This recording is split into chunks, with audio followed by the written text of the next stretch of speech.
Brand new Suzuki Gixxer SF155. Yan po ang ating idol na si John Raywan at taga Pasig City. Siya ay bumili dito sa Guanzon, Suzuki Taytay Rizal. At syempre, binayaran niya yan via cash payment. So ang SRP po nito ay 114,900 plus additional 3 years LTO 2,116,900. Yan po ang babayaran total cash pay. At ito nga ang ating naging transaction sa Guanzon. Talagang napaka-smooth, ang bilis ng kanilang explanation at madalis ding na-prepare ang mga dokumento. After that, syempre, doon naman tayo sa unit activation.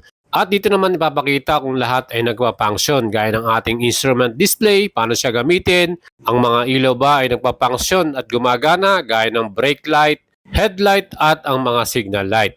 And overall, naiuwi na nga ni Idol ang kanyang bagong Gixxer SF155. At congratulations dahil naiuwi na niya. At kung gusto niyo po maglabas ng bagong motor, mag-send message lang kayo sa ating Facebook page, Boyd Salabaria, and we will assist and help you. Ride safe!